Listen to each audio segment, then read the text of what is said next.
O to the yo to the dong to the good to the rummy. Ha! Di awal film, kita dipertemukan dengan seorang gadis SMA bernama Mika. Ia merupakan seorang gadis cantik dan polos yang belum pernah berpacaran seumur hidup. Suatu ketika, Mika dihampiri oleh seorang pria bernama Nozomi. Ia meminta untuk saling bertukar nomor, namun teman Mika langsung memotong pembicaraan yang ternyata menyukai Nozomi. Mika yang mencoba pergi, tiba-tiba menabrak seorang pria bernama Hiro. Dan detik itu menjadi awal kisah yang merubah kehidupan polos Mika selamanya. Suatu hari, Mika yang kehilangan ponselnya mengetahui bahwa ponselnya ditemukan oleh seorang pria misterius. Sejak saat itu, pria itu selalu menghubungi Mika dan selalu mengobrol tentang banyak hal dengan Mika. Hal itu membuat Mika mulai tertarik dalam obrolan yang diajaknya. Karena itu, adalah pertama kalinya dalam hidup ia bercerita tentang banyak hal dengan seorang pria. Hingga pada hari ulang tahunnya, pria itu menghibur Mika dengan nyanyian lucu, juga mengatakan akan memberi Mika sebuah hadiah berupa pertemuan mereka di dunia nyata. Happy birthday dear Mika, happy birthday to you. Sampailah pada hari pertemuan, Mika terkejut melihat bahwa pria itu adalah Hiro.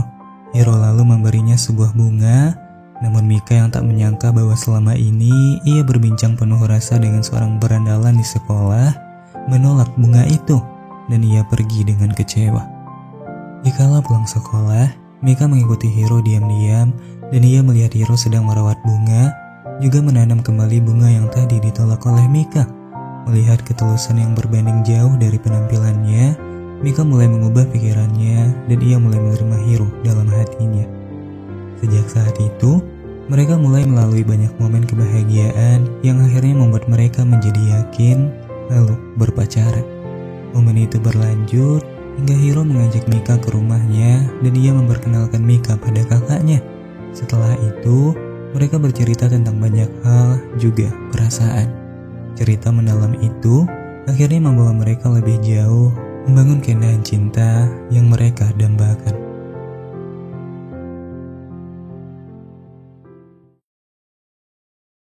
Di tengah rasa hati yang bahagia kegirangan, Kelam datang bersamaan dengan mobil berwarna hitam yang membawa beberapa pria lalu menculik Mika.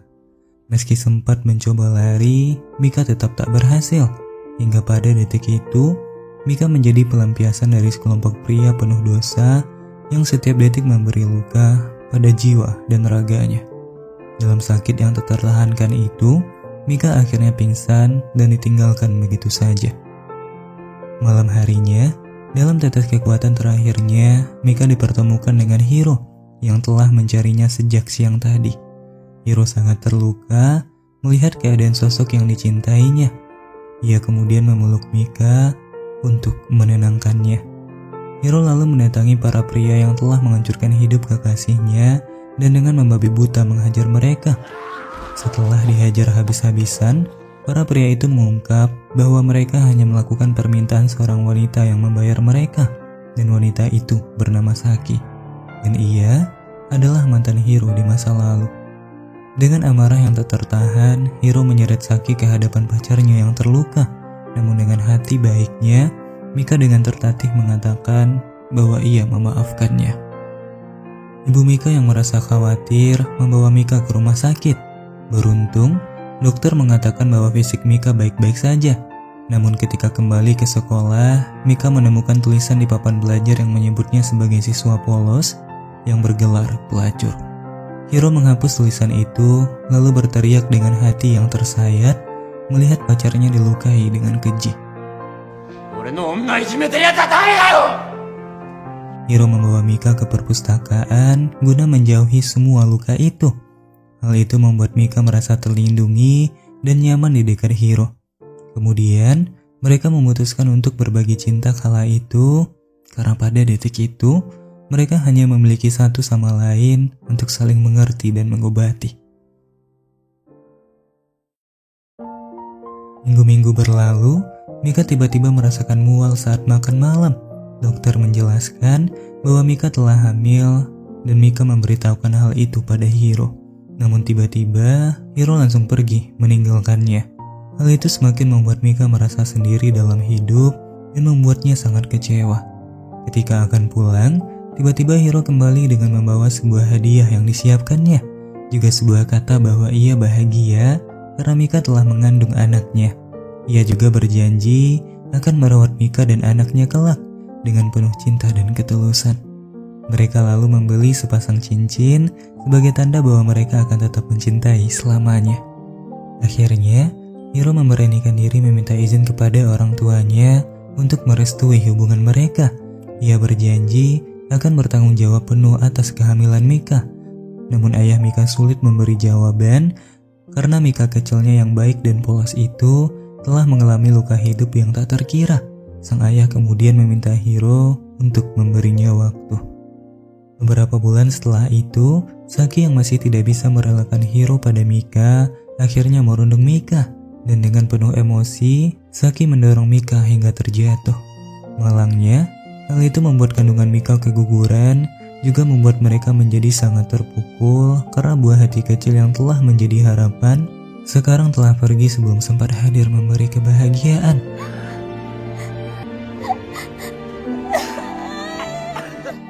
Mereka kemudian memperingati kepergian sebuah hati di tempat Hiro biasa merawat bunga, juga mendoakan almarhum anak mereka yang pergi pada hari yang indah dengan turunnya salju di malam itu.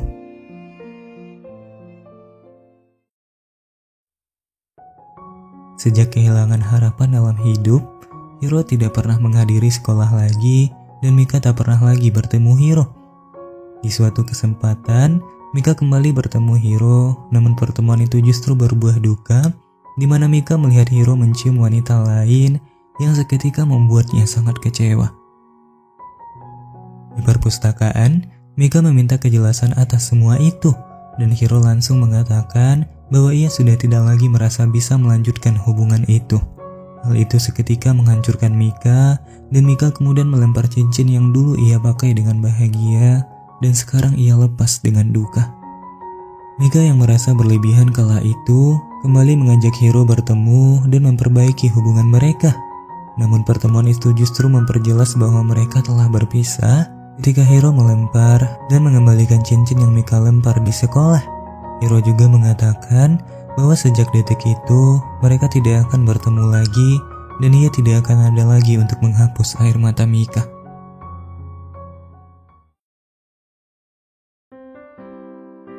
Waktu berlalu, Mika mencoba menjalani hidupnya dengan baik dan ia diajak untuk menghadiri kencan buta oleh temannya. Ia berkenalan dengan seorang pria baik hati bernama Miyuki. Namun di tengah obrolan itu, Mika tiba-tiba teringat bahwa hari itu adalah tanggal kematian buah hatinya. Tiba-tiba Mika terkejut melihat boneka salju yang tak lain dibuat oleh Hiro. Mika kemudian berusaha mencari Hiro dan pencarian itu malah mempertemukan Mika dengan Miyuki yang mencemaskan Mika kala itu. Sejak saat itu, Miyuki mulai mendekati Mika. Di hari kelulusan, Mika tak melihat kehadiran Hiro dan ia akhirnya masuk ke kuliah yang sama dengan Miyuki, dan hal itu membuat mereka semakin dekat dan Mika mulai merasakan kembali bahagia dalam hidupnya.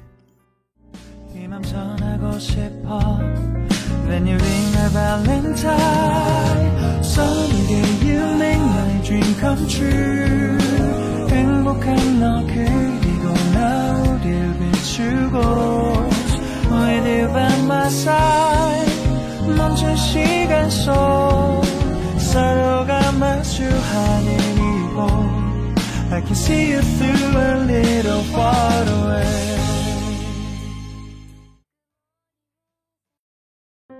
Setahun berlalu, hari peringatan sebuah hati kembali datang dan Miyuki mengantar Mika ke sana. Miyuki hendak memberi Mika sebuah cincin karena ia sudah sangat mencintai Mika dan ia tak ingin kehilangan Mika apapun yang terjadi. Mika kemudian berjanji bahwa ia tidak akan meninggalkan Miyuki.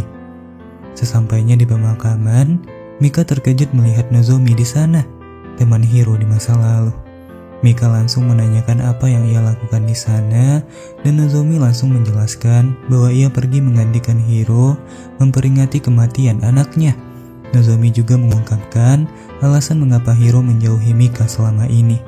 Di masa lalu, Hiro didiagnosis mengidap penyakit kanker dan ia hanya akan bertahan selama 2 tahun. Hal itulah yang membuat Hiro menjauh lalu memberi Mika kesempatan untuk berbahagia meski tidak bersamanya. Mendengar kenyataan itu, perasaan Mika mulai goyah dan ia terkaku membayangkan hidup yang dijalani Hiro selama ini. Miyuki kemudian memutuskan untuk menyusulnya dan memujuk Mika untuk kembali. Namun kala itu, Mika tiba-tiba langsung ingin pergi menemui Hiro. Bersamaan dengan cincin yang terjatuh, Miyuki meminta Mika untuk tidak mengambilnya lagi dan meminta Mika untuk pergi menemui cinta yang tulus di hatinya. Akhirnya, Mika kembali bertemu dengan Hiro dan ia menangis menatap Hiro yang masih memakai cincin yang menyimpan kenangan mereka. Dan dengan kenyataan yang terlambat ia sadari, Mika dengan perasaan yang tak pernah hilang berjanji akan selamanya mencintai Hiro. Sejak hari itu, Mika kembali memakai cincin yang masih disimpannya dan ia selalu menemani Hiro melewati hari-harinya di rumah sakit. Hiro kemudian diam-diam mengambil foto lalu meminta Mika untuk mencetaknya. Setelah usai mencetak foto itu, Mika tiba-tiba mendapat telepon dari kakak Hiro yang mengabarkan bahwa kondisi Hiro makin memburuk. Ia langsung berlari ke rumah sakit dengan segenap kekuatan cinta yang dimilikinya. Mika kemudian meminta kakak Hiro untuk memperlihatkan HP-nya pada Hiro dan memohon pada Hiro untuk menunggunya. Namun pertemuan itu menjadi momen di mana Hiro mengatakan pesan terakhirnya dan ia meminta Mika untuk selalu tersenyum dan hidup dengan bahagia. Dan setelah itu, Hiro menghembuskan nafas terakhirnya. Film ditutup dengan Mika yang mendapat sebuah kenang-kenangan dari Hiro berupa sebuah buku yang berisi cerita tentang perjuangan cinta yang ia lalui dengan Mika selama ini. Dan di akhir buku itu terdapat sebuah gambar lucu yang mengisahkan tentang Mika, Hiro, juga buah hati kecil mereka yang kelak akan berbahagia di surga.